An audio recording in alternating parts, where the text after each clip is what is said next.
So चला class आपण सुरू करूया. आणि पहिला प्रश्न जो आता 14 नोव्हेंबरला परवा विचारलेला होता मुंबई शहर पोलीस भरतीचा, त्याच्यातला पहिला प्रश्न हा आहे की तीन संख्यांचे गुणोत्तर 1 ला 2 ला 3 आहे आणि त्या संख्यांचा मसावी 12 आहे, तर त्या संख्या कोणत्या? ऑप्शन क्रमांक 4 सर, 12, 24, 36. 12, 24, 36. ओके, म्हणजे याचा अर्थ पेपर सॉल्व्ह केलेला आहे आधीच. गुड. नाही सर, सोपंच आहे ना सर. 12 1 12, 12 2 12 36. Very good. एकाच 2 2 3. Very good Praveen, very good.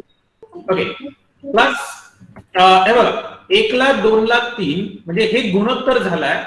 जर पहिला तीन संख्या म्हणताय ए बी सी आपण घेऊन घेऊ. जर पहिली संख्या 1 आहे तर दुसरी संख्या 2 होणार, तिसरी संख्या 3 होणार. आणि हे जे गुणोत्तर आहे हे नंबर नसतात क्लास, हे लक्षात ठेवा. जे गुणोत्तर ज्याला म्हणतो ना आपण, ती कधीच संख्या नसते, त्या प्रमाणात त्या संख्या असेल. म्हणजे इथे कुठला नाही कुठला एक कॉमन मल्टिपल, एक कॉमन फॅक्टर घेतो. समजून घ्या, मी कॉमन फॅक्टर 2 जर घेतला आणि मी 2 ला सर्वांना गुणाकार केला तर 2 1 2, बेगुणे 4, बेत्रिक 6 ह्या संख्या झाल्या. 2 4 6 ज्यांचं गुणोत्तर 1 2 3 आहे, ह्या संख्या झाल्या. 2च्या जागी मी 3नी पण गुणाकार करू शकतो, तर ते 3 6 आणि 9 होणार. 3 गुणे 6 3 त्रिक 9. मी 4नी पण गुणाकार करू शकतो क्लास, 4 8 आणि 12. अशा प्रकारे वेगवेगळ्या तुम्हाला संख्या भेटेल, बरोबर ना? म्हणजे गुणोत्तर दिलाय त्याला एखाद्या कॉमन मल्टी फॅक्टरने जर मल्टिप्लाय केला तर तुम्हाला संख्या भेटेल. ठीक आहे, पण आपल्याला माहित नाही आपल्याला कशाने गुणाकार करायचा, तो कॉमन फॅक्टर कोणता हे आपल्याला माहिती नाही. मग अशा वेळेस काय म्हणतो आपण की ठीक आहे, तो कॉमन फॅक्टर आपण नॉर्मली एक्स घेतो नॉर्मल प्रश्नामध्ये सॉल्व्ह करताना. पण इथे ऑलरेडी त्यांनी म्हटलंय मसावी, आणि मसावी काय असतो क्लास, ज्याला आपण HCF म्हणतो. हा मोठ्यात मोठा फॅक्टर आहे, मोठ्यात मोठी संख्या जी सगळ्यांना भाग टाकू शकते. म्हणून फॅक्टर आपण 12 घेऊया. तर 2 किंवा एक्सच्या जागी जर मी इथे 12 घेतलं, साहजिक आहे 12 1 12, 12 2 24, 12 त्रिक 36. अशा प्रकारे काय होईल की 12 24 आणि 36 ह्या झाल्या तुमच्या संख्या. म्हणून तुमचं आन्सर होईल ऑप्शन नंबर डी. कळलंय का क्लास? हो सर. हो सर. Yes sir. आणि रिसेंटली बँकेच्या परीक्षेमध्ये पण याच्यावरती प्रश्न आला होता, ज्याला आपण लसावी मसावी म्हणतो, त्यावरती प्रश्न येतात. आणि दरवर्षी आम्ही बघतोय हा मागल्या वर्षी विचारलेला प्रश्न आहे पोलीस भरतीमध्ये. आणि प्रश्न असा होता, लसावी मसावीवरतीच आहे, मी वेगळा प्रश्न विचारतोय. प्रश्न असा आहे की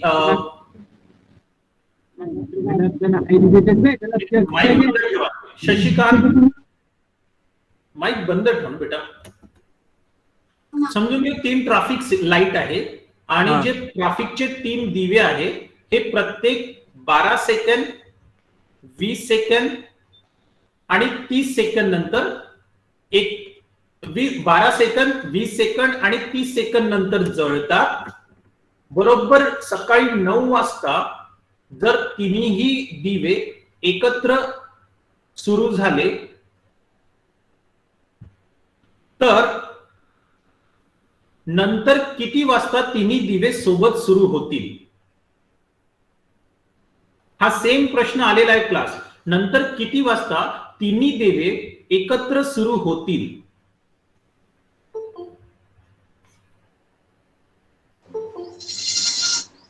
सर 9 सकाळचे का रात्रीचे? कुठलेही घ्या ना, चालेल. सकाळचे असेल तरी ठीक आहे, रात्रीचे असेल तरी ठीक आहे. फक्त तो सकाळ आणि रात्रीचा वेळ येईल, त्याने काही फरक पडणार नाही. पण तरी आपण समजून चालूया की सकाळचे 9 आहे, काही प्रॉब्लेम नाही. कळलं ना क्लास? ट्रॅफिक सिग्नलचे 3 दिवे आहेत. प्रत्येक दिवा काय 12 सेकंद नंतर सुरू होते, दुसरा दिवा 20 सेकंद नंतर सुरू होतो, तिसरा दिवा 30 सेकंद नंतर सुरू होते. आता तिन्ही दिवे एकत्र बरोबर सकाळी 9 वाजता सुरू झाले. आता हे मागे पुढे सुरू होईल. अशा प्रकारे 9च्या नंतर किती वाजता तिन्ही दिवे एकत्र सुरू होतील? 10 वाजता सर. 10 वाजता. का बरं सर? याचं ह्या केलं आपलं, याची टोटल 720 आली, याचा मसावी काढल्यानं 9 ने डिवाइड केला, 8 9 72. या प्रकारे केला सर. ठीक आहे. बघा क्लास, आता यामध्ये काय करायचंय तुम्हाला, पहिला दिवा समजून घ्या. एक मिनिट.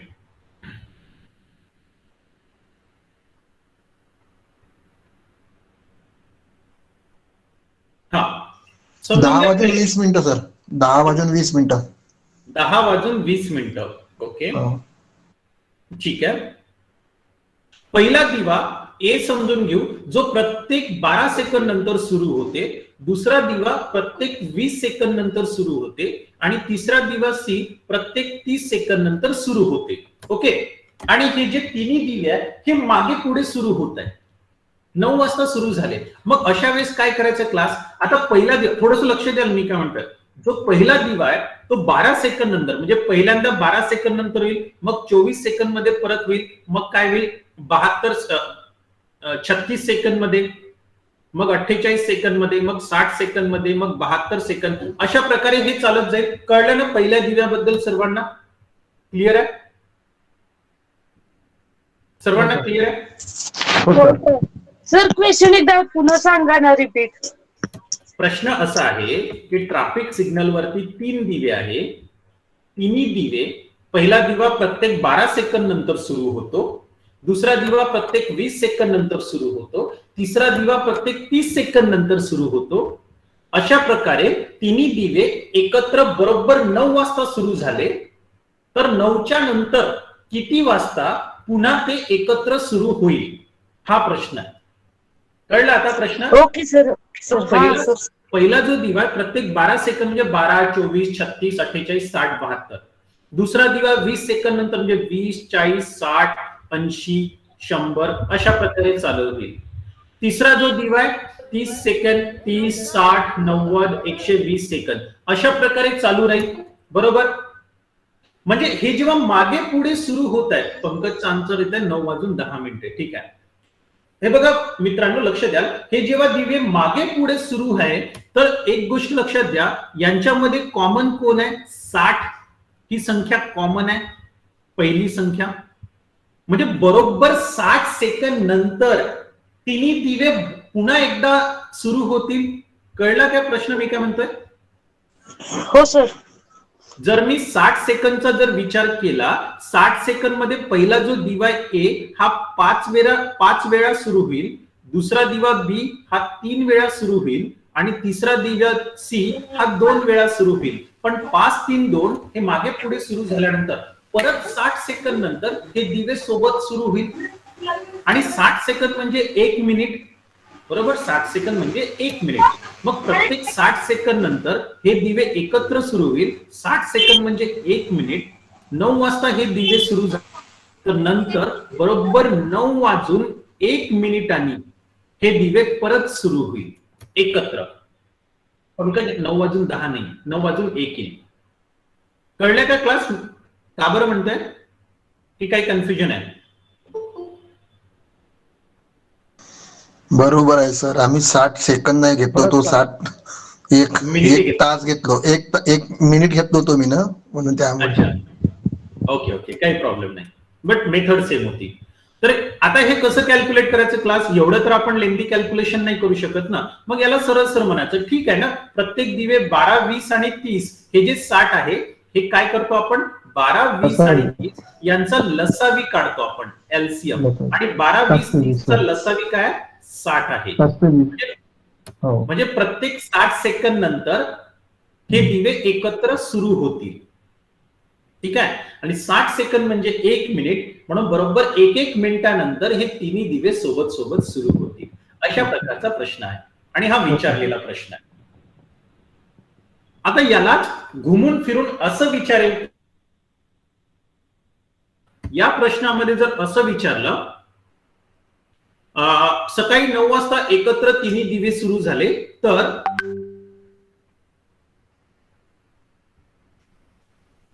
एक मिनिट, म्हणजे हा प्रश्न आता अशा प्रकारे विचारेल आणि थोडासा पॅटर्न यांनी चेंज केलाय लसावी मसावीचा. हा प्रश्न असा न विचारता इम्पॉर्टंट आहे की तुम्हाला चान्सेस आहे असं विचारू शकेल. म्हणजे त्या प्रश्नामध्ये काय म्हणेल की ठीक आहे, तर 1 तासामध्ये, एका तासात किती वेळा हे तिन्ही दिवे एकत्र सुरू होतील. तिन्ही दिवे एकत्र सुरू होतील. 60 सेकंद म्हणजे 1 मिनिट, म्हणजे 9च्या नंतर पहिल्यांदा 9:01 हे तिन्ही दिवे एकत्र सुरू होईल. आता हा प्रश्नाला आपण असं जर विचारलं की ठीक आहे 9 वाजता एकत्र सुरू झाले, मग पुढल्या 1 तासामध्ये हे दिवे सोबत किती वेळा सुरू होतील, एकत्र सुरू होतील? पंकज म्हणते 60. ओके, तर बरोबर आहे क्लास. प्रत्येक 1 मिनिटामध्ये 60 सेकंद, तिथे पण आपण लसावीच काढू. प्रत्येक 60 सेकंद 1 मिनिटात, प्रत्येक 1 मिनिटात हे तिन्ही दिवे सोबत सुरू होत आहे, म्हणजे 1 तास म्हणजे 60 मिनिटे. तर 60 मिनिटामध्ये 60 वेळा. बरोबर? हो सर. सो येस, आपण म्हणू शकतो की पुढल्या 1 तासामध्ये हे 60 वेळा एकत्र सुरू होईल.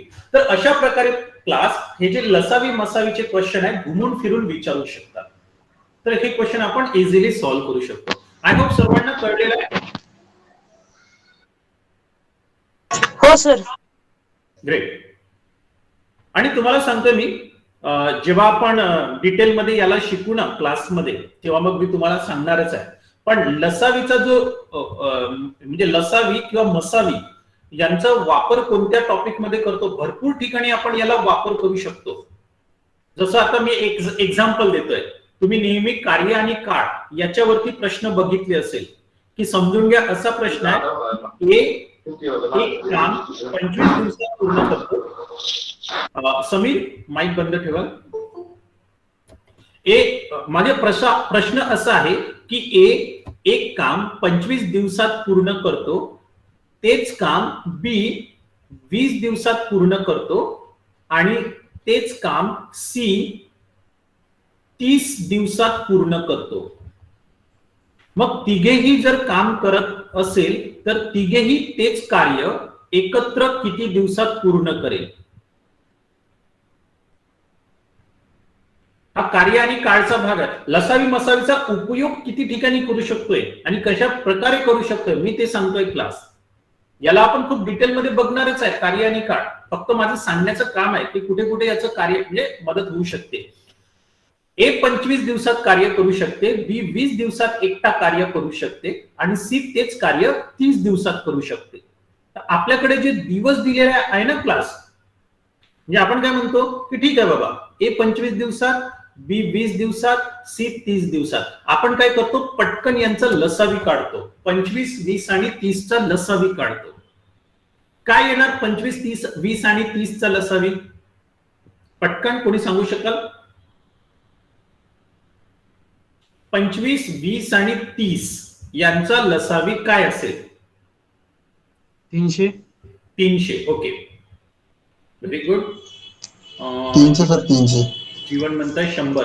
जीवन सर 100 100ला 30 भाग जाणार नाही. 30 नाही जाणार. हो सर.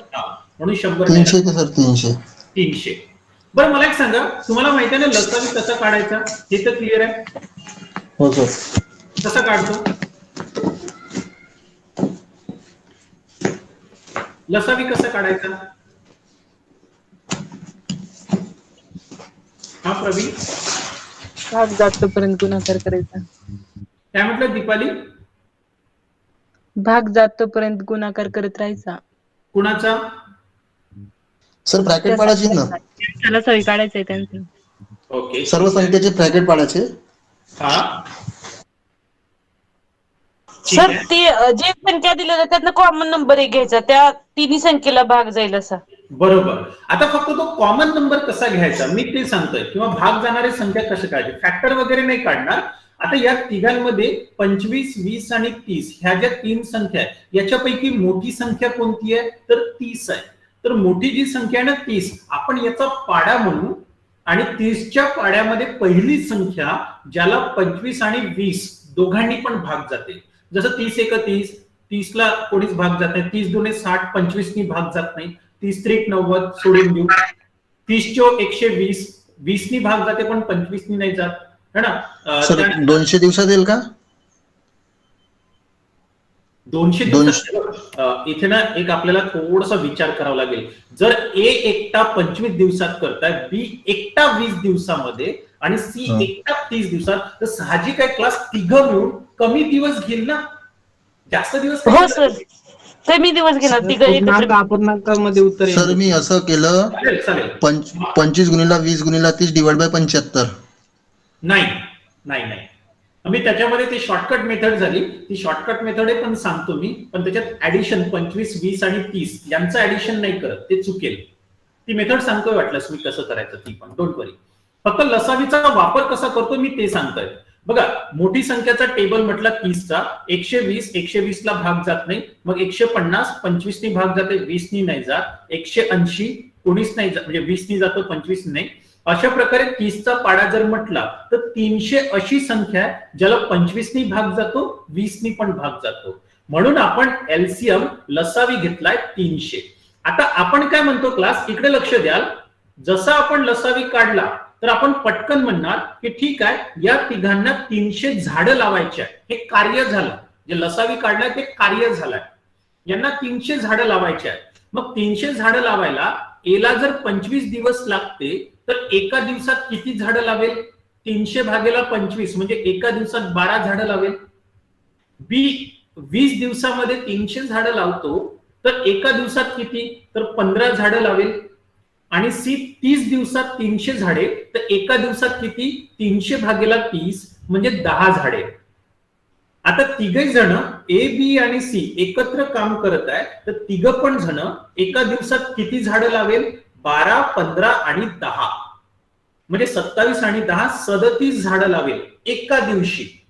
पण त्यांना किती झाडं लावायची आहे? 300 झाडं लावायची आहे. मग त्यांना किती दिवस लागेल? तर आपण काय करू? 300 भागेला 37 करू, आणि मग 300 भागेला 37 जे काही आन्सर येईल ते आपण काढून घेऊ. म्हणजे 8 7 56 आणि 8 3 24 आणि 5 96 म्हणजे 8 4 भागेला 37 हे उत्तर येणार अपूर्णांकामध्ये. पंकज म्हणताय 8.108. चालेल पंकज, फक्त एवढंच लक्षात ठेवायचं की हे ऑप्शन डेसिमल मध्ये, दशांश मध्ये नसतात, अपूर्णांकामध्ये असतात. बट ठीक आहे. बघा, माझं फक्त एवढं सांगण्याचं हे आहे क्लास की लसावीचा वापर कुठे कुठे होते ते मी सांगतोय. ते इथे आपण लसावीचा वापर करू शकतो. आय होप ही मेथड कळली ना सर्वांना? क्लिअर? हो सर. Okay great.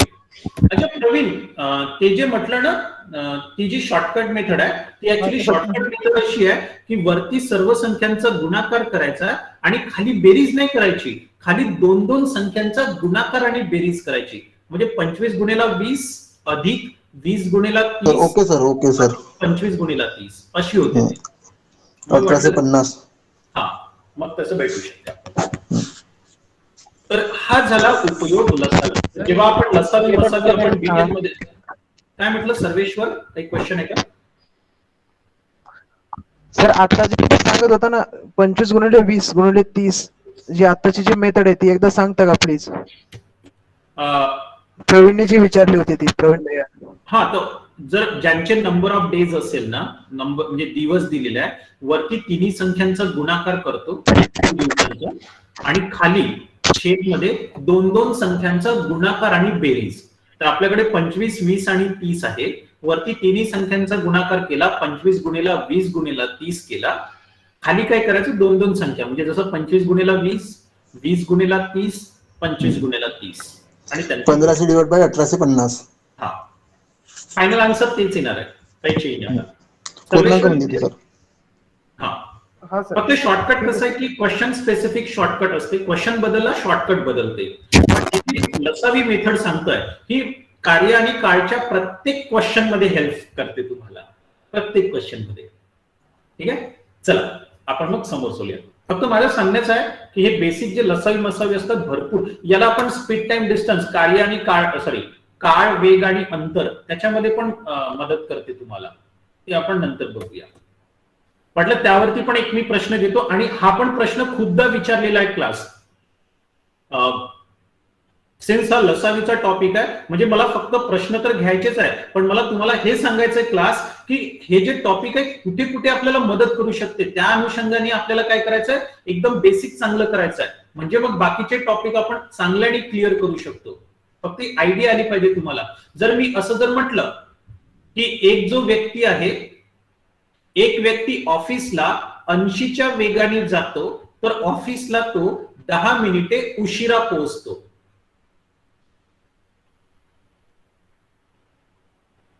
ठीक आहे.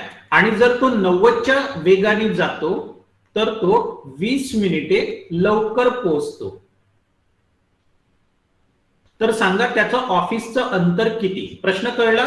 जर एखादा व्यक्ती 80च्या वेगाने जातो तर तो 10 मिनिटे ऑफिसला उशिरा पोहोचतो, आणि जर तो 90च्या वेगाने जातो तर तो 20 मिनिटे लवकर पोहोचतो. तर इथे पण आपण लसावीचा उपयोग करू शकतो. जर तुम्हाला विचारलंय ऑफिस पर्यंतचं अंतर किती, आता एका ठिकाणी तो उशिरा पोहोचत आहे 10 मिनिटं, दुसऱ्या ठिकाणी तो 20 मिनिटं लवकर पोहोचत आहे, तर यांच्यामधला जो फरक आहे म्हणजे 10 आणि 20 ला बेरीज करू ते झाले 30 मिनिटं. समजून घ्या ऑफिसला 10 वाजता पोहोचायचं आहे. काय म्हटलं प्रवीण? फरक काढायचा ना सर याच्यातलं? हा, पण फरक कसा काढतो ते सांगताय. समजून घेऊ त्याला 10 वाजता पोहोचायचं आहे ऑफिसला, तुम्ही 9 पण समजू शकता, काही प्रॉब्लेम नाही. जर 10 वाजता पोहोचायचा आहे तो 10 मिनिटं उशिरा म्हणजे 9:50 मिनिटांनी, सॉरी 10 मिनिटं उशिरा म्हणजे तो 10:10 मिनिटांनी पोहोचेल. बरोबर, उशीर झाला त्याला. 90च्या वेगाने 20 मिनिटं लवकर पोहोचेल. 20 मिनिटं लवकर म्हणजे 9:40 मिनिटं झाले. बरोबर, हो सर. 9:40 आणि 10:10 मिनिटं याच्यामध्ये किती फरक आहे? तर 30 मिनिटाचा फरक आहे. म्हणून आपण 30 मिनिटं फरक घेत आहे, 20 मायनस 10 नाही करताय. मग आता असं करायचं क्लास की ठीक आहे 80च्या वेगाने जातो, 90च्या वेगाने जातो, मग असं करूया ना, 80चा वेग आहे, 90चा वेग आहे, हा त्याचा वेग झालेला आहे, अंतर आपल्याला माहित नाही, तर पटकन अंतर आपण काय करू, आपल्या नंबरनुसार घेऊ, आपल्यानुसार अंतर घेऊ. आणि ते अंतर कोणतं घ्यायचं क्लास, तर 80 आणि 90चा लसावी घ्या. 80 आणि 90चा लसावी काय येणार? आता 80 आणि 90 मध्ये 0 आहे, 0 बाजूला ठेवा. 8 आणि 9चा लसावी काढा. 8 आणि 9चा लसावी किती होतो? पटकन 8 आणि 9 सर 24 किलोमीटर. ठीक आहे, बघूया. 24 किलोमीटर एकदा बघून घेऊ. ठीक आहे, 8 आणि 9चा लसावी काय आहे? पटकन. 720 सर. 720 म्हणजे 72. 8 आणि 9चा लसावी 72 होते, तिथे आपण हे 0 ठेवून घेऊ. 720. आता 720 किलोमीटर 80च्या वेगाने म्हणजे किती काळ लागेल, तर 9 तास लागेल. 720 किलोमीटर 90च्या वेगाने म्हणजे 8 तास लागेल. आता 9 आणि 8 तास दोघांमध्ये 1 तासाचा फरक आहे. 1 तास म्हणजे 60 मिनिटे, म्हणजे जेव्हा 60 मिनिटाचा फरक आहे तेव्हा 720 किलोमीटर अंतर असते. पण आता प्रश्नानुसार 30 मिनिटाचा फरक आहे, मग 30 मिनिटासाठी अंतर किती किती होणार? अरे 60 मिनिटं म्हणजे 720, 30 मिनिटं म्हणजे किती किती होणार? पटकन 360 किलोमीटर. तर हे आन्सर होणार प्रवीण, 360 किलोमीटर आन्सर घेईल. Okay sir. ठीक आहे, म्हणजे ठीक आहे, तुम्ही क्वेश्चन सोडून द्या, क्वेश्चन आपण घेणार आहोत प्रत्येक जे टॉपिक होईल. माझं सांगण्याचं हे आहे की जे बेसिक आहे HCF, LCM, पर्सेंटेज, हे प्रत्येक ठिकाणी कशा प्रकारे मदत करतात ते मी तुम्हाला सांगण्याचा प्रयत्न करतो. ओके, चला क्लास, जर इथेपर्यंत क्लिअर असेल तर आपण नेक्स्ट क्वेश्चन वरती चलूया.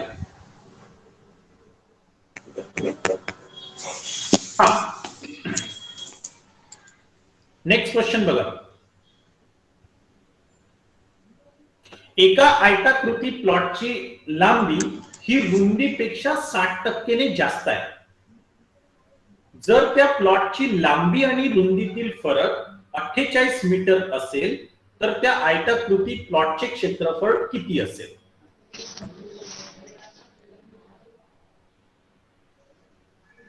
मला वाटते हा क्वेश्चन बहुतेक तुम्ही सॉल्व्ह केला असेल, सांगू शकाल का?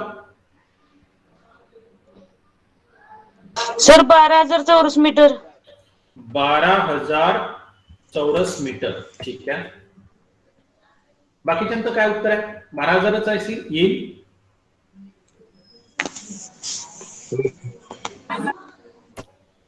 हे बघा, आता कसं करायचं, एक आयताकृती प्लॉट आहे. पहिले एक आयत काढून घेऊ अशा प्रकारे.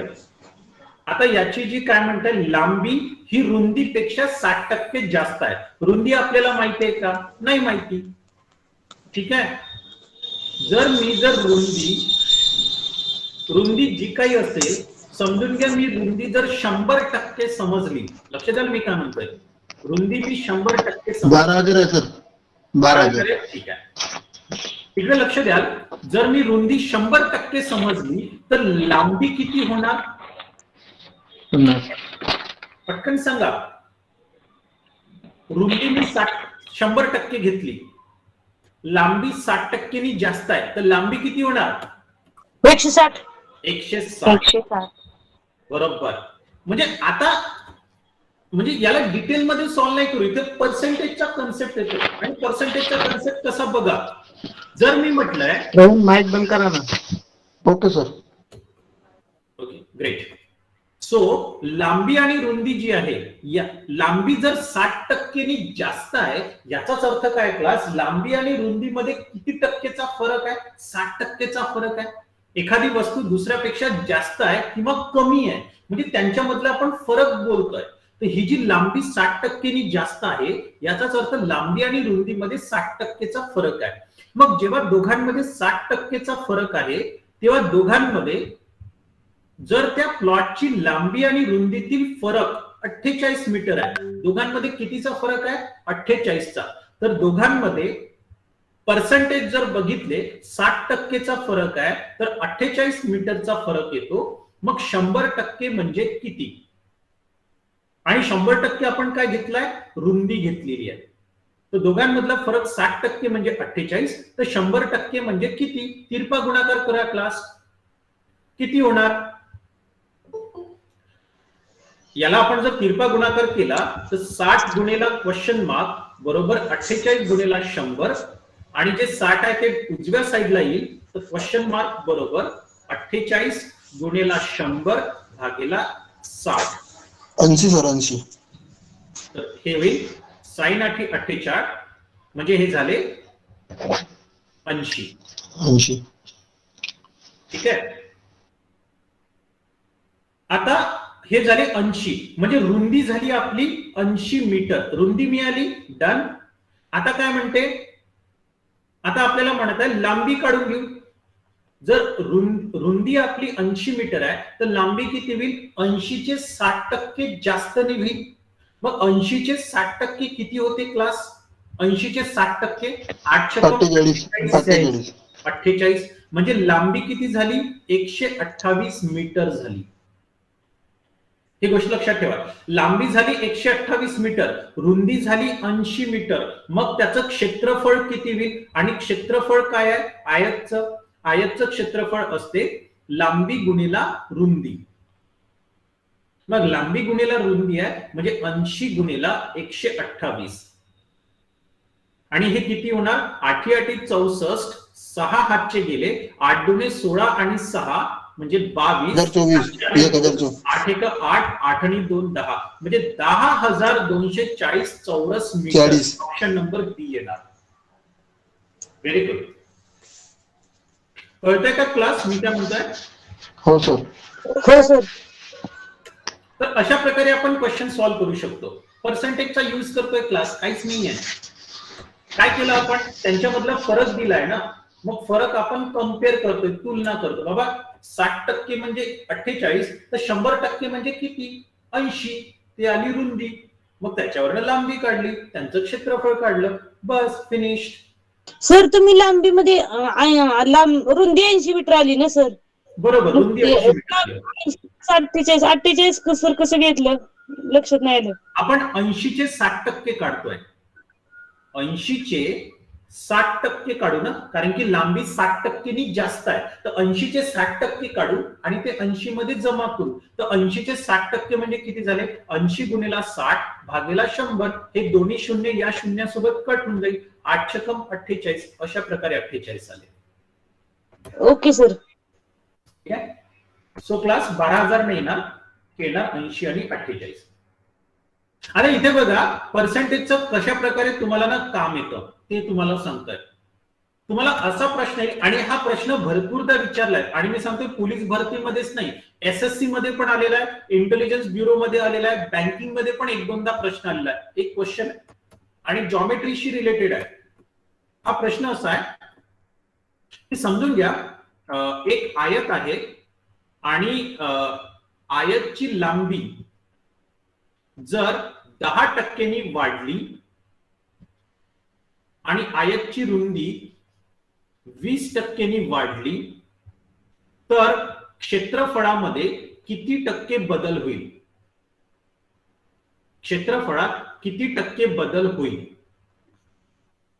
बस हे काढायचं आपल्याला. म्हणजे आधी एक आयत होता, त्याचं काही ना काही क्षेत्रफळ राहील, त्याची लांबी आणि रुंदी वाढत आहे, नवीन एक आयत बनेल, त्याचं काहीतरी क्षेत्रफळ राहील, तर ह्या दोन्ही क्षेत्रफळामध्ये किती टक्के बदल होत आहे हे आपल्याला काढायचं आहे. 13.2 सर. 13.2.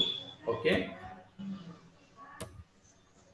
तर मग याच्यासाठी काय समजतो? तर ठीक आहे, लांबी 100 समजली, रुंदी पण 100 समजली, तर लांबी आणि रुंदी 100 आणि 100 10,000 हे आधीचं क्षेत्रफळ झालं.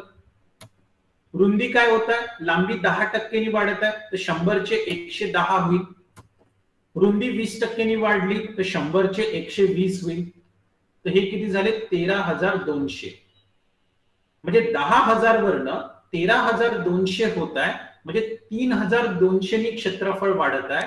तर 3,200 क्षेत्रफळ भागीला आधीचे क्षेत्रफळ 10,000 गुणिला 100. आणि जर आपण याला जर सॉल्व्ह केलाय तर हे येणार 32%. म्हणजे जे क्षेत्रफळ आहे ते 32% वाढेल. 32% सर. हा बरोबर आहे. 100 मायनस नाही केला सर मी. काय म्हटलं प्रवीण? सर मी या पद्धतीने काढलं 100 गुणिला 110 100 गुणिला 110 डिवाइड बाय 100 गुणिला 120 डिवाइड बाय 100 या पद्धतीने काढलो तुम्ही ना. माझा म्हणजे 13.2 निघाला होता. नाही, ते चुकेल, कारण की लांबी आणि रुंदी आपण 100 समजतोय. आपण सर 100 मी ना आणखी एक 100 नाही मानला होता, 100 नाही नव्हता मानला, त्या कारणास्तव माझा 13.2 निघाला. हा, ओके ओके ओके. होते मिस्टेक सर. आता या ठिकाणी आपण पर्सेंटेजचा कन्सेप्ट असा वापरू शकतो क्लास, जर तुमची लांबी 10% वाढत आहे, रुंदी 20% वाढत आहे, तर सरळ सरळ हा फॉर्म्युला वापरा, x plus y plus XY भागीला 100. हा फॉर्म्युला कधी वापरतो क्लास? जेव्हा आपल्याकडे दोन वेगवेगळे पर्सेंटेज आहेत, 10%, 20%, आणि दोन्ही पर्सेंटेज वेगवेगळ्या संख्येचे आहेत, एका संख्येचे नाही आहे, बरोबर? तर जर दोन पर्सेंटेज वेगवेगळ्या संख्येचे असेल आणि त्यांचे टोटल पर्सेंटेज काढायचे असेल, त्यावेळेस आपण हा फॉर्म्युला वापरतो. याच्यामध्ये x ची किंमत आपण 10% घेऊ, y ची किंमत 20% घेऊ, किंवा x ला 20 समजा, y ला 10 समजा, काही प्रॉब्लेम नाही, चालते. आणि इथे व्हॅल्यू ठेवून द्या. आता वाढत आहे तर पॉझिटिव्ह व्हॅल्यू घेऊ. 10% वाढली म्हणजे 10, मग 20% म्हणजे 10 अधिक 20 अधिक 10 गुणिला 20 भागीला 100. किती झाले? 10 आणि 20 झाले 30, अधिक 10 गुणिला 20 म्हणजे 200, 200 भागीला 100 म्हणजे 2 झाले, 32% वाढ. फिनिश्ड. 2 स्टेप मध्ये कॅल्क्युलेशन आहे क्लास. कळलं ना? Okay sir. हो सर. Okay, great. सो अशा प्रकारे पर्सेंटेजचा कन्सेप्ट आपण सर्व ठिकाणी, मग हे सिंपल कंपाऊंड इंटरेस्ट मध्ये पण हा कन्सेप्ट येतो, प्रॉफिट अँड लॉस मध्ये पण येतो. ते आपण नंतर टॉपिक वाईज बघूया कशा प्रकारे करता येईल. ओके, चला. सर कमी झाले म्हणजे वजा द्यायचं का? काय म्हटलं पंकज? कमी झाले म्हणल्यावर वजा बाकी करायची का? येस येस येस, बिलकुल बिलकुल. हा, इथे जर असं जर असेल क्लास, समजून घ्या की असं जर असेल मित्रांनो की एक लांबी जर 10% वाढत आहे आणि रुंदी जर 20% कमी झाली, समजून घेऊ. तर जर कमी होत असेल त्याला आपण निगेटिव्ह मध्ये घेऊ, जे कमी होत आहे. प्लीज माईक बंद ठेवा बाकीचे लोक, प्लीज माईक बंद ठेवा, बाकीच्यांना डिस्टर्ब होईल. आता काय करायचं क्लास, जी वाढत आहे त्याला पॉझिटिव्ह घेऊ, आणि जर कोणी कमी होत असेल तर त्याला निगेटिव्ह ठेवू. तर मग मी इथे लिहितोय, इथे मी एक्सप्लेन करतोय. तर मग आपण काय करायचं, 10 आता 20% कमी होत आहे, त्याला मी मायनस 12 येईल का? 12 यायचा? हा, मी सांगतोय ना, एक मिनिट. म्हणजे 10 वजा 20 मायनस म्हणजे प्लस 10 गुणिला -20 डिवायडेड बाय 100. आता 10 वजा 20 म्हणजे किती झाले? -10 झाले, बरोबर. प्लस 10 इंटू -20 म्हणजे किती झाले? -200 भागीला 100. 200 भागीला 100 म्हणजे 2, पण हे मायनस येणार म्हणजे हे काय होईल? -10 -2. -10 -2 म्हणजे -12%. आता इथे मायनस साइन आलेली आहे, पर्सेंटेज 12% राहील आणि मायनस म्हणजे काय? आता क्षेत्रफळ जे ते कमी होत आहे. 32% क्षेत्रफळ, सॉरी 12% क्षेत्रफळ कमी होईल. पॉझिटिव्ह आलं तर व्हॅल्यू वाढत आहे, निगेटिव्ह आलं तर व्हॅल्यू कमी होईल. तर निगेटिव्ह कोणती व्हॅल्यू असेल त्याला मायनस मध्ये घ्या आणि वाढत असेल तर पॉझिटिव्ह घ्यायची. आय होप क्लिअर आहे सर्वांना. हो सर. एक्सलेंट. चला नेक्स्ट क्वेश्चन वर चलूया क्लास, जर कळलं असेल तर. म्हणजे एका कन्सेप्टचा किती ठिकाणी आपण वापर करू शकतो मी ते सांगण्याचा प्रयत्न करतोय. Next question. एका अर्धवर्तुळाची त्रिज्या 21 सेंटीमीटर असल्यास त्या अर्धवर्तुळाचे क्षेत्रफळ किती? 693 सर. 693 बरोबर. मुख्य त्रिज्या 7, 14, 36, 77, 77 गुंतवणूक आपल्याला भेटलं 3. 3 भेटलं, त्याच्या स्क्वेअर घ्यायचा 9 आणि 77 ला 9 न गुणाचा सर 693. बरोबर. शॉर्टकट पद्धत लक्षात राहिली sir. Great great. 7, 14, 36, 77 154 divide 77. Okay great great great. अच्छा, अर्धवर्तुळ म्हणजे हे झालं अर्धवर्तुळ आणि त्याची त्रिज्या आहे 21 सेंटीमीटर. आपल्याला माहित आहे क्षेत्रफळ काय? वर्तुळाचं क्षेत्रफळ होते पाय आर स्क्वेअर, बरोबर. पाय गुणिला आरचा वर्ग. पण हा अर्धवर्तुळ आहे त्याच्यामुळे 1/2 पण होईल. 1/2 पाय आरचा वर्ग हे झालंय अर्धवर्तुळाचं क्षेत्रफळ. थोडा बाकीच्यांना लोड व्हायला वेळ लागला असेल, काही हरकत नाही. तर हे झालंय. अशा प्रकारे आपण हा प्रश्न सॉल्व्ह करतो. आता याला एक गोष्ट लक्षात ठेवणं क्लास, हे जेव्हा वर्तुळ म्हणा, सिलेंडर म्हणा किंवा कोन म्हणा, हे जे स्पियर म्हणा, हे जे असतात ना, यांचं एक मेथड असते सॉल्व्ह करण्याची. तुम्ही जेव्हा क्षेत्रफळ काढता तेव्हा तिथे काय येतो? एक कॉमन व्हॅल्यू येते पाय, आणि पायची व्हॅल्यू काय असते? 22/7 असते. जर प्रश्नामध्ये 3.14 लिहिली असेल तर आपण याला घेतो. पण क्लास पायची व्हॅल्यू जी आहे ती 22/7 आहे. तर एक गोष्ट लक्षात ठेवा, 22 म्हणजे काय होते? 2 गुणिला 11 होते. म्हणजे अशी संख्या येणार जिथे आपण 11 ने गुणाकार करणार आहोत. हे बघा ना, पायाचा वर्ग 2 ने 22 ला भाग टाकला, 11 आले. शेवटी तुम्ही 11 नेच गुणाकार केला. तर जे काही क्षेत्रफळ आहे ती अशी संख्या येत आहे जेव्हा आपण 11 ने गुणाकार करत आहे. म्हणजे सर क्षेत्रफळ, म्हणजे 11 ने आठ जाणारी संख्या ऑप्शन म्हणजे उत्तर असेल का सर? हा, म्हणजे आपण ऑप्शननी जर जायचं असेल तर सगळ्यात पहिले असं क्षेत्रफळ घ्या ज्याला 11 ने भाग जाते, बरोबर. आता 11 ने कोणाकोणाला भाग जाते? 441 ला जाते का? मग भागाकाराचा नियम लावायचा, 11चा भागाकाराचा नियम. की अल्टरनेट नंबर घेतो, 4 आणि 1 5, 5 मधून 4 गेले 1 आला, याला भाग नाही जात. 4 आणि 2 6, 6 मधून 6 गेले 0, याला भाग जातो. ठीक आहे. 512, 5 आणि 2 7 मधून 1 गेले 6, याला भाग जाणार नाही. 6 आणि 3 9, 9 मधून 9 गेले 0, हा याला भाग जातो. म्हणजे दुसरं किंवा तिसरं ऑप्शन होईल. ओके. आता दुसरं किंवा तिसरं ऑप्शन झालं, मग याच्यानंतर दुसरा काय विचार करायचा? क्लास तुमच्याकडे 21 सेंटीमीटर आहे. 21 म्हणजे काय होते? 3 गुणिला 7 पण होते ना. 21 चे फॅक्टर 3 गुणिला 7. म्हणजे तुम्हाला असा पण नंबर बघायचा आहे ज्याला 3 नी पण भाग गेला पाहिजे आणि 7 नी पण भाग गेला पाहिजे. सो 3 नी जर बघितलं तर दोन्ही संख्येला 3 नी पण भाग जातो आणि 7 नी बघून घ्या तर 7 नी पण भाग जाणार. म्हणजे 2 पैकी एक ऑप्शन असायला पाहिजे. मग फक्त याला सॉल्व्ह करून घ्या, कारण की शेवटी तुम्हाला माहित आहे 21 ते 63 तर 6च्या रेंज मध्ये यायला पाहिजे आणि 6च्या रेंज मध्ये 693च येऊ शकते. तर डायरेक्टली मग त्याला सिलेक्ट करून घ्यायचं. म्हणजे ऑप्शन नुसार कसं काढतो ना ते सांगतोय. आय होप कळलं असेल सर्वांना. हो सर. Great great. चला, सो जर क्लिअर असेल क्लास तर नेक्स्ट क्वेश्चन वर चलू.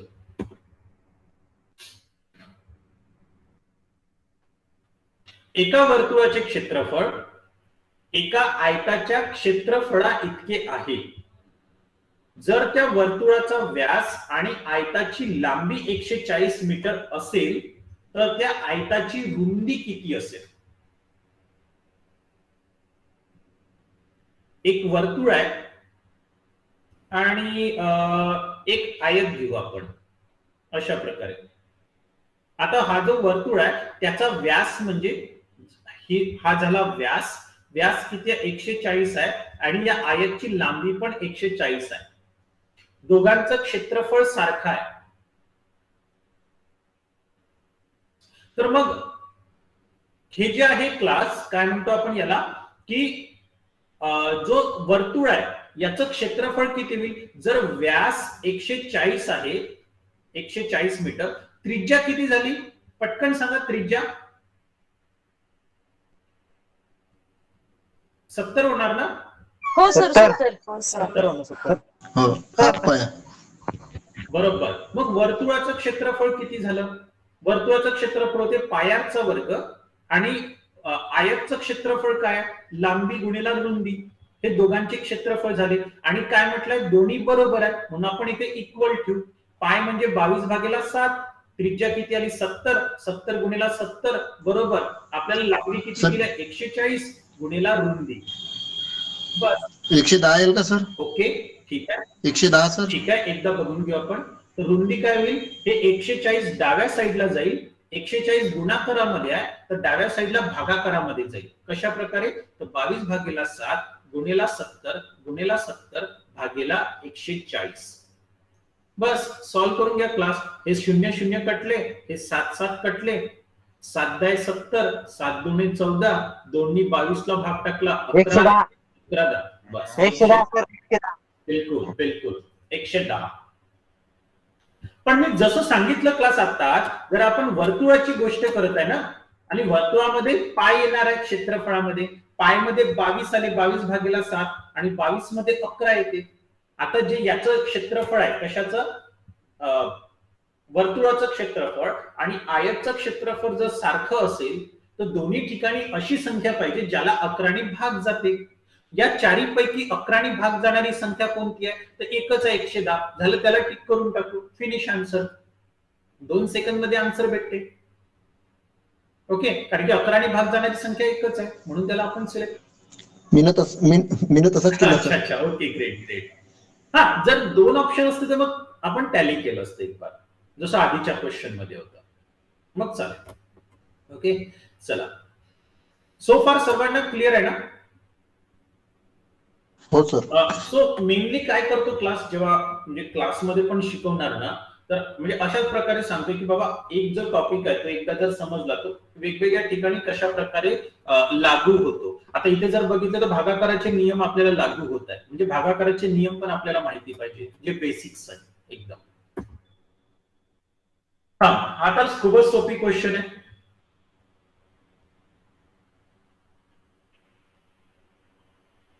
काय येणार याचं उत्तर? रिझनिंगचा आहे. ऑप्शन क्रमांक बी सर. ऑप्शन क्रमांक बी पहिला.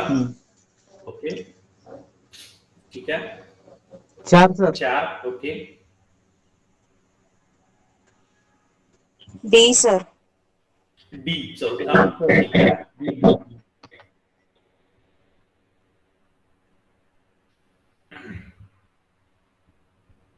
सो एक गोष्ट लक्षात ठेवा क्लास, जर तुम्ही पहिल्या आणि दुसऱ्याच्या डी चौथा, ठीक आहे.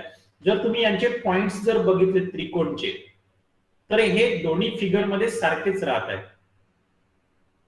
ते चेंज नाही होत आहे. फक्त एवढंच आहे, जे वरती 2 त्रिकोण आहे ते खाली आले आणि खालचा त्रिकोण, तर याच्यामध्ये पण तेच होईल. वरती जे 2 आयत आहे ते खाली, खालचे 2 वरती राहील. तर एनीहाऊ 4 जशान तसेच राहील आणि त्यांचे पॉइंट्स पण आपल्याला जशान तसे पाहिजे आहे म्हणून पॉइंट्स पण जशान तसे राहील. म्हणून तुमचा आन्सर सरळ सरळ होईल ऑप्शन नंबर डी, चौथा ऑप्शन होईल क्लास, चौथं. दुसरं नाही होणार. ब्लॅक गेमर दुसरा म्हणते ऑप्शन. का बरं, कसं काय? मला वाटतं पंकज, ब्लॅक गेमर हे सगळे गेमिंग सर आयात म्हणले ना सर तुम्ही, आयाताचा उल्लेख केला ना, आयात म्हणले ना, तो तर त्रिकोण होईल ना सर, वरचा सेकंड वाला. आयात म्हणलं तर चौकोन डब्यातला येईल ना. कोणता तुम्ही आयात म्हणल्या ना, 4 आयात 2 वर्त गेले, पहिले त्रिकोण दिलाय, त्याच्यानंतर सुद्धा त्रिकोणच आहे. तुम्ही आयातचा उल्लेख केला ना सर. मी याच्यासाठी केलाय, म्हणजे हे भले अशा प्रकारे आहे, पण आयत म्हणा किंवा चौरस म्हणा, हे कसं आहे सर, ह्या वेन आकृत्यामध्ये माणूस फसते सर. हो ना. पण मला मी काय म्हणताय, पहिल्या आणि दुसऱ्यामध्ये आपल्याला त्रिकोणच कंपॅरिझन दिलाय ना, इथे काही शेप तर चेंज नाही होत. असं तर नाही की त्रिकोणचा आयत होत आहे, बरोबर. पहिली गोष्ट ठीक आहे, म्हणजे त्रिकोणचे त्रिकोणच राहत आहे पहिल्या आणि दुसऱ्यामध्ये. मग इथे जे आहे इथे पण तसंच होईल, याला चौरस म्हणा किंवा आयत म्हणा, पण जशान तसेच फिगर राहणार आहे 4 वाले. म्हणजे एकतर ऑप्शन नंबर बी व्हायला पाहिजे किंवा ऑप्शन नंबर डी व्हायला पाहिजे, 2 पैकी एक ऑप्शन व्हायला पाहिजे. कळलं का सर? जर त्रिकोण क्रॉस असते तर ऑप्शन बी आला असता. काय असतं तर? त्रिकोण जर क्रॉस असते सेकंड चौरस मधला, तर याचा आन्सर ऑप्शन बी आला असता. आणि क्रॉस कसं म्हणत आहे? क्रॉस म्हणजे पॉइंट जे वरती आहे त्रिकोणाचे, ते जर एका साइडला दिले असे, राईट किंवा लेफ्ट साइडला, बी ऑप्शन सारखे सेम. बी ऑप्शन नाही, डी. ओके, बघा पहिली गोष्ट समजून घेऊ आपण. हे बघू, जी काही शेप दिलेला आहे त्यांच्या साइड्स किती राहत आहे. पहिल्या ह्याच्यातून दुसऱ्याच्या 3 साइड राहत आहे, तर साहजिकच इथे आपल्याला साइड जशा तशा राहायला पाहिजे, त्या चेंज नाही होऊ शकत. तर ए आणि सी तर कटलं. दुसऱ्या आणि चौथ्यामध्ये ऑप्शन पवरता. दुसऱ्या चौथ्यामध्ये काय, तुम्ही जर बघितलं क्लास, हे जी पहिली वाली जी फिगर आहे ज्याच्यामध्ये त्रिकोण अशा प्रकारे दिले आहे, तर तुम्हाला माहित आहे जे वरती जे 2 त्रिकोण आहे ते खाली आलेले आहे आणि खालचा जो एक त्रिकोण आहे तो वरती गेलेला आहे. मग असंच हे वरचे जे 2 चौरस आहे ते खाली यायला पाहिजे, खालचे 2 चौरस वरती जायला पाहिजे. पहिली गोष्ट ही झाली. दुसरी गोष्ट, त्रिकोणच्या बाबतीत जर बघितला, जसं आता हे मी नाव देतो याला ए, बी आणि सी, समजून घ्या. आणि जो सिंगल त्रिकोण घेऊ, याला मी नाव दिलं ए, बी आणि सी, समजून घेऊ. याचं काय झालंय, अशा प्रकारे फिगर बनत आहे, तो वरती आलाय ए, बी आणि सी, आणि खाली 2 त्रिकोण राहत आहे. तर हे जशा तसेच पॉइंट्स राहत आहेत क्लास. याला आपण असं टर्न नाही करू शकणार, याला घुमवू नाही शकणार त्रिकोणला.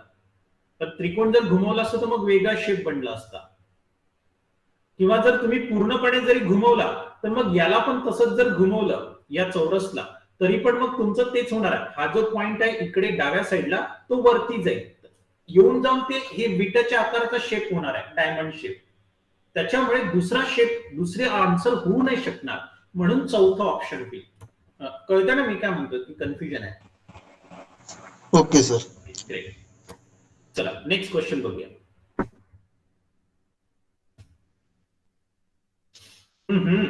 बढिया. एका मोबाईलची 18% जीएसटी सह किंमत 23,600 असल्यास त्या मोबाईलची मूळ किंमत किती? 20,000 सर. 20,000. के कशी काढली 20,000?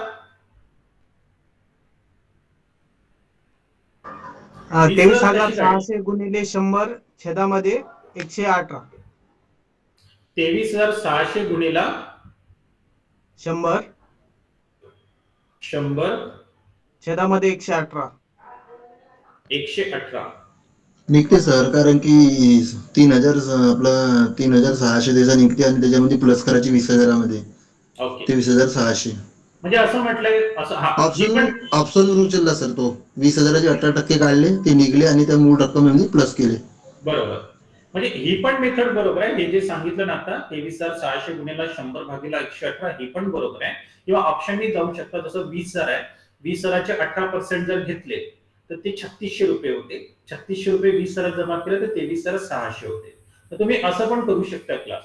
किंवा असं पण म्हणू शकतो मी, जर मोबाईलची मूळ किंमत समजून घेऊ 100 रुपये आहे, मी माझ्यानुसार समजतो मोबाईलची मूळ किंमत 100 आहे, मग 18% जीएसटी, तर मग जीएसटी सोबत त्याची किंमत किती होणार? 18% जमा केले म्हणजे 118 रुपये झाले. तर जेव्हा माझी मूळ किंमत 100 रुपये होती, तेव्हा मोबाईलची किंमत जीएसटी सह 118 रुपये होते. मग आता मूळ किंमत किती असायला पाहिजे जेणेकरून जीएसटी सह त्याची किंमत 23,600 होईल. याचा आपण तिरपा गुणाकार करू आणि हेच येणार आहे हे जे सांगितलेलं आहे की बाबा 118 गुणिला क्वेश्चन मार्क बरोबर 100 गुणिला 23,600 आणि जे 118 आहे हे इकडे येणार भागाकारामध्ये अशा प्रकारे. तर तेच झालंय. ठीक आहे. किंवा असं म्हणू शकतो 100% जर मोबाईलची किंमत आहे 18% जीएसटी नी वाढत आहे 18% नी वाढत आहे म्हणजे ती 118% व्हायला पाहिजे. म्हणजे जर किंमत 118% 23,600 होते तर मग 100% किती आणि 100% म्हणजे मूळ किंमत झाली. इथे पण आपलं कम्प्लिटली पर्सेंटेजचा कन्सेप्ट वापरतो किंवा बेस्ट वे सरळ सरळ या प्रकारे विचार करा किंवा ऑप्शनने तुम्ही सॉल्व्ह करू शकता तशी तुमची इच्छा आहे. ठीक आहे. चला नेक्स्ट क्वेश्चन वर जाऊया.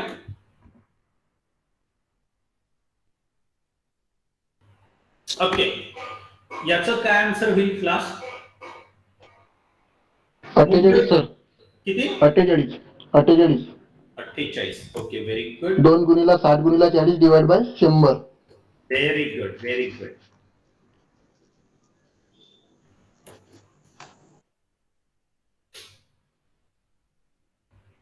सरासरी वेग किती आहे? नॉर्मली सरासरी वेग कसा काढतो? Average speed. सरासरी वेग हा तेव्हा आपण असं काढतो की एकूण जे अंतर आहे एकूण अंतर भागीला जो काही त्याला एकूण वेळ लागतोय एकूण काळ अशा प्रकारे. आपल्याला इथे अंतर तर दिलेलं नाहीये आणि आपल्याला काळ पण नाही माहिती किती वेळ लागतो हे नाही माहिती.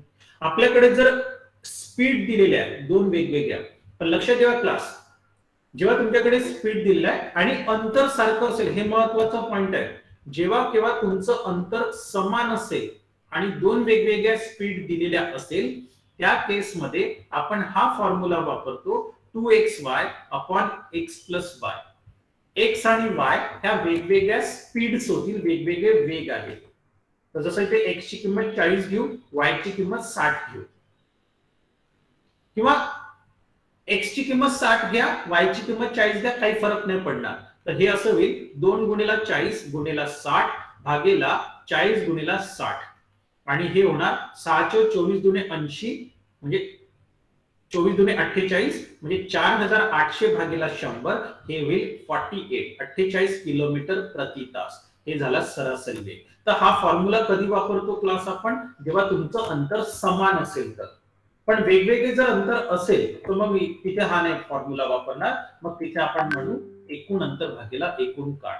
आणि एक कार मुंबई ते पुणे जात आहे आणि पुणे ते मुंबई वापस येत आहे तर साहजिक अंतर तर सारखंच राहणार आहे. हे तर आपल्याला समजावंच लागेल. क्लिअर आहे ना क्लास सो फार? हो सर. चला नेक्स्ट क्वेश्चन बघूया मग.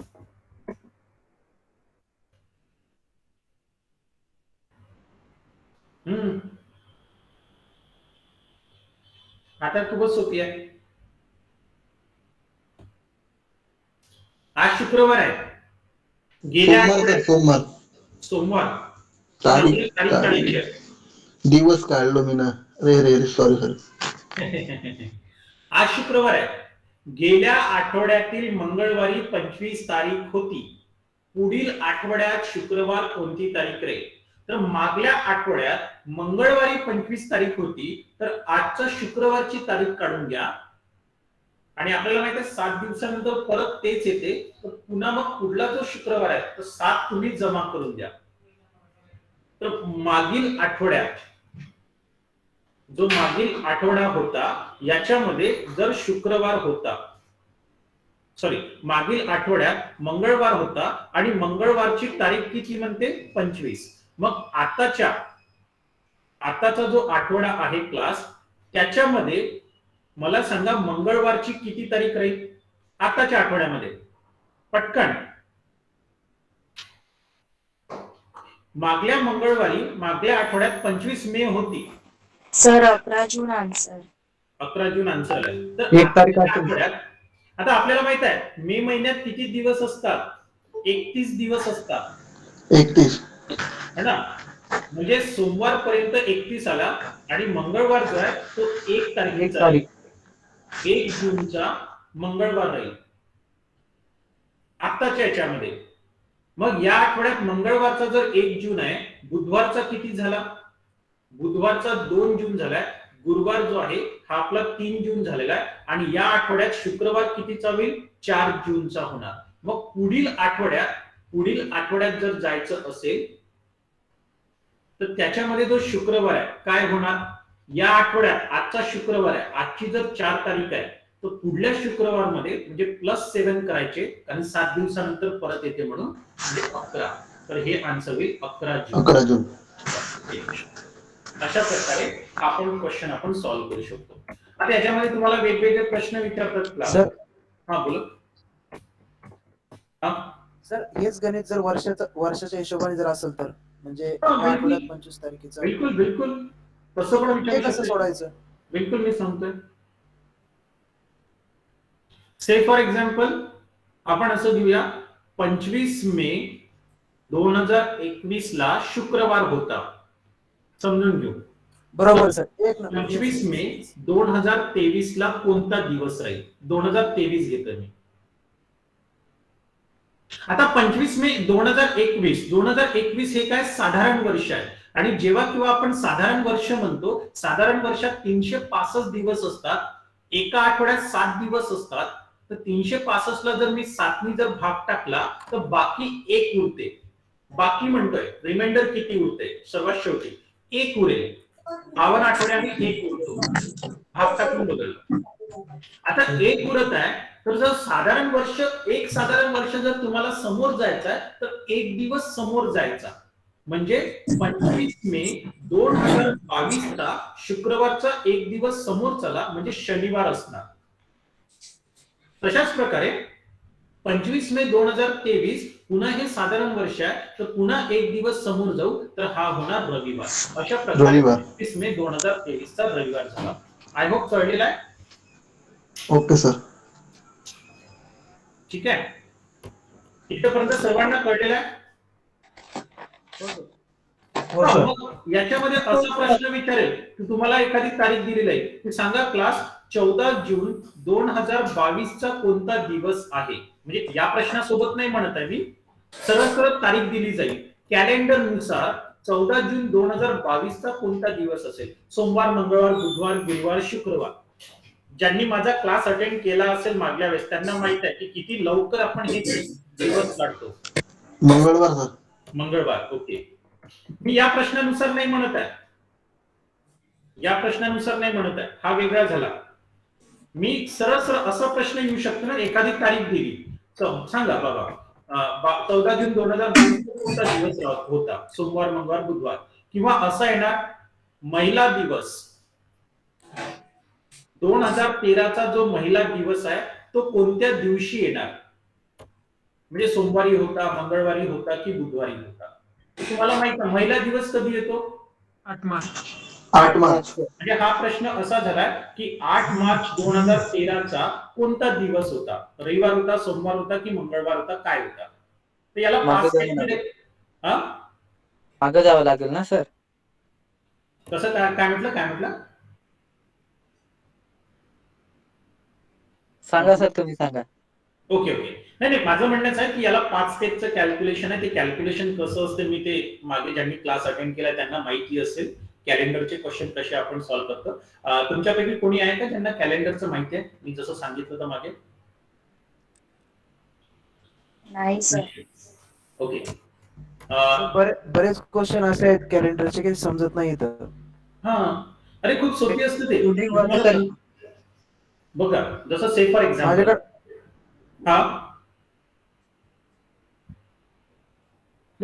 सांगा सर सांगा. एक गोष्ट सांगतोय. मला वाटतं तुम्हाला सगळ्यांना तुमची डेट ऑफ बर्थ माहिती असेल हो सर. माहिती आहे. आणि दिवस पण माहिती असेल तुम्हाला, सोमवार होता, मंगळवार होता की काय होता? हो सर. जर कोणी एक जण फक्त जन्मतारीख सांगा, दिवस नका सांगू, दिवस आपण फाइंड आउट करू. जन्मतारीख सांगा कोणी पण एक जण. 1999 सर.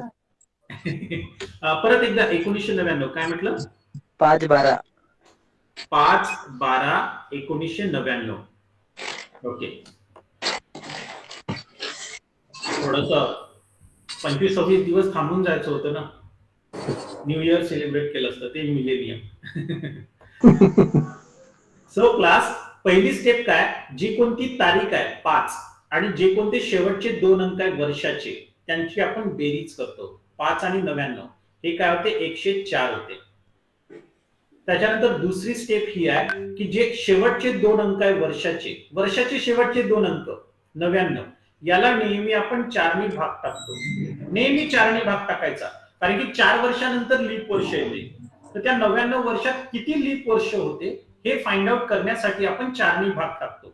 आणि जेव्हा 99 ला 4 ने भाग टाकतो, 4 दुने 18, 19, 4 चौ 16, 3 उरले, त्या किती उरतात त्याच्याकडे नका बघू, वरती बघा भागाकारामध्ये 24 आलेले आहे. दशांश मध्ये पण नाही काढायचा आन्सर. म्हणजे 99 वर्षामध्ये 24 लीप वर्ष होते असा त्याचा अर्थ झाला. तिसरी स्टेप काय आहे, वर्षाचा कोड घ्यायचा आणि 1999 असल्यामुळे वर्षाचा कोड 0 आहे. त्याच्यानंतर महिन्याचा कोड घ्यायचा आणि डिसेंबर हा महिना आहे म्हणून महिन्याचा कोड झाला 5. आता काय करतो आपण, यांची सर्वांची बेरीज करतो. हे जे आलेलं आहे ना, या सर्वांची बेरीज करायची. 104, 24, 0 आणि 5 किती झाले क्लास, 133 झाले, बरोबर. काही चुकतं का, 133 आलं ना. हो सर. आता सर्वात शेवटी काय करायचं, हे जे 133 आलंय या 133 ला नेहमी 7 ने भाग टाकायचा, कारण की एका आठवड्यात 7 दिवस असतात. तर जर मी 133 ला 7 ने भाग टाकला तर काय होईल, 7 × 7 63 झालेले आहे. 7 × 9 63 म्हणजे किती उरतात, 0 उरतात. आणि जे 0 उरलेले आहे क्लास याच्यानुसार आपण दिवस घेतो. जर इथे 0 आले तर हा होता रविवार, 1 आला तर सोमवार, 2 म्हणजे मंगळवार, 3 बुधवार, 4 गुरुवार, 5 शुक्रवार, 6 शनिवार, अशा प्रकारे. म्हणून हा दिवस होता रविवार. रविवारच होता ना.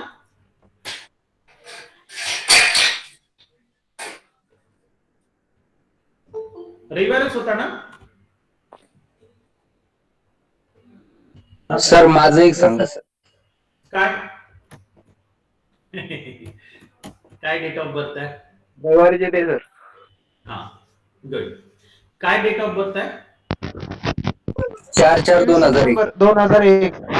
4/4/2001. ओके ओके, ठीक आहे ठीक आहे. 4/4/2001, 4 एप्रिल 2001 आपण तो घेऊ. तोपर्यंत बाकी लोक माईक बंद ठेवा. 4 एप्रिल 2001 माईक बंद कराल बाकीचे लोक. 4 एप्रिल 2001 पहिलं काय म्हणतो, तारीख आणि शेवटचे 2 अंक वर्षाचे यांची बेरीज करतो. 4 आणि 1 5 झाले. दुसरी स्टेप, जे शेवटचे 2 अंक आहे त्याला 4 ने भाग टाकतो. तर 0 1/4 आता 0.25 येते, पण डेसिमल मध्ये नाही घ्यायचं, दशांश मध्ये नाही घ्यायचं, फक्त आपण 0 घेऊ. म्हणजे 1 ला 4 ने भाग नाही जात. जसं 2002 2 ला भाग नाही जात, 2003 3 ला भाग नाही जात, तर तसंच ठेवू आपण त्याला, पण 0 घेऊ आपण. ठीक आहे, दशांश मध्ये नाही घ्यायचं. मग तिसरी स्टेप काय आहे, आता हे 2001 वर्ष आहे म्हणून जो वर्ष आहे वर्षाचा कोड 6 होणार आणि महिना आहे, महिना कोणता, एप्रिल आहे, महिन्याचा कोड पण 6 होणार. आता आपण यांची बेरीज करतो. 6 × 12 × 5 17, टोटल 17 आलाय. 17 ला शेवटी 7 ने भाग टाकतोय आणि किती उरतात ते बघायचं. 7 दुने 14, 17तून 14. सर आवाज नाही येत आहे सर. अरे बाकीच्यांना आवाज येतोय का.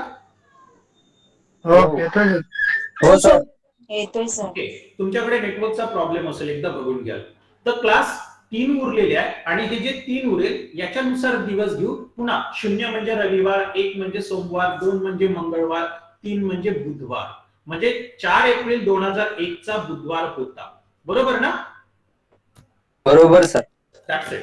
आणि कोणताही महिना असो, कोणताही वर्ष असो, तुम्हाला 1684 का ना विचारू, तुम्हाला 3021 बद्दल का ना विचारू, 1947 विचारलं, कुठलंही वर्ष असेल. आणि याच्यासाठी एक स्टेप आहे, खूप इझी आहे. वर्षाचा कोड, महिन्याचा कोड हे आम्ही क्लासमध्ये सांगतो की कशा प्रकारे त्याला वापरता येते आणि खूप सोपी आहे क्लास, लक्षात ठेवणं. 5 स्टेप मध्ये आणि माइंड कॅल्क्युलेशन आहे. ते तुम्हाला मग क्लासमध्ये सवय होईल. ते सगळे आपण घेणार आहे, त्याची काळजी करू नका. बस मी फक्त एक्झाम्पल सांगतोय. सो आय होप इथेपर्यंत सर्वांना कळलेला आहे क्लास. हो सर. हो सर. तो म्हणजे माझं म्हणण्याचं आहे क्लास आपल्या ही जी कार्यशाळा एक चालू प्रश्न. आहे, काय म्हटलं? सर एक छोटासा काय प्रश्न? वर्षाचा कोड 6 कसा घेतला? काय वर्षाचा कोड 6 आणि महिन्याचा कोड 6. वर्षाचा जो कोड आहे 6, हा हा हे महिन्याचा जो कोड आहे 6. बिलकुल. हे महिन्याचे आणि वर्षाचे कोड असतात जे आम्ही काढून ठेवलेले आहेत. जे मी जेव्हा प्रिपरेशन करत होतो स्वतः त्यावेळेस मी हे पूर्ण ट्राय केलंय आणि यानुसार म्हणजे त्याच्यामध्ये एक मेथड पण आहे, खूप लेंदी मेथड आहे. ती मेथड नाही सांगणार, सरळ सरळ तुम्हाला कोड सांगून देईल. तर डोंट वरी, ते क्लासमध्ये आम्ही एक्सप्लेन करेलच तुम्हाला. आणि ते पण खूप सोपी आहे. प्रत्येक वर्षाचं लक्षात ठेवण्याची गरज नाही. 2001, 2002, 2003 असे नाही आहे. 100 वर्षाचे कोड दिले आहेत. 1900 ते 2000, 2000 ते 2100, 1800 ते 1900 असे 100 वर्षांचे कोड दिले आहेत. त्याच्यामुळे खूप सोपी आहे ते लक्षात ठेवणं. 12 महिन्याचे कोड पण खूप सोपी आहे. तर डोंट वरी, सांगेल आम्ही तुम्हाला की काय कोड आहे. कारण असे बरेचसे क्वेश्चन आहेत माझ्याकडे. आवाज खूप कमी येतो सर्वेश्वर. बरेच क्वेश्चन आहेत जे सोडवायला थोडस अडचण देत आहेत. म्हणजे जेव्हा हे जे क्वेश्चन आहेत ना वर्षाचे वाराचे, हा, थोडे अडचण देतात मध्ये, हे करतात, कन्फ्युज करतात. काही काळजी नका करू. बिलकुल मला माहिती आहे अडचण देईल ते, बट डोंट वरी, त्याच्यासाठी आम्ही बसलोय आणि यालाच इझी मेथडने सांगतो. क्लास मी जेव्हा स्वतः प्रिपेअर करत होतो, मी सेल्फ स्टडी, मला असं होतं की मी क्लासेस लावू शकत होतो, माझ्याकडे त्यावेळेस सोय होती, असा प्रॉब्लेम नव्हता. बट स्टील मी आणि माझ्या मित्रांनी नेहमी आम्ही सेल्फ स्टडीने अभ्यास केला लायब्ररीमध्ये बसून. तर त्यावेळेस सेल्फ स्टडीमध्ये बेनिफिट हा होतो की आपण भरपूर साऱ्या गोष्टी स्वतः इन्व्हेंट करू शकतो, स्वतः बनवू शकतो. तर त्यावेळेस आम्ही बघितलं, तर त्यावेळेस काही कोड काढले. त्याची एक मेथड आहे कोड काढायची, असे कोणते नंबर नाही घेऊ शकत, ती तुम्हाला सांगेल नंतर. तर मग ते कोड काढले आणि मग ते बघितलं सर्व तारखेला लागू होतात. म्हणून अशा सगळ्या टॉपिकला ते नक्कीच तुम्हाला म्हणजे शेअर करेल. आणि मी तुम्हाला गॅरंटी सांगतो क्लास, तुम्ही जर एकदा क्लासला जॉईन कराल ना, नंतर बघाल तुम्हाला मग काही प्रॉब्लेम जाणार नाही, यातला कुठलाही प्रॉब्लेम नाही, मग सोपी वाटायला लागेल. ओके.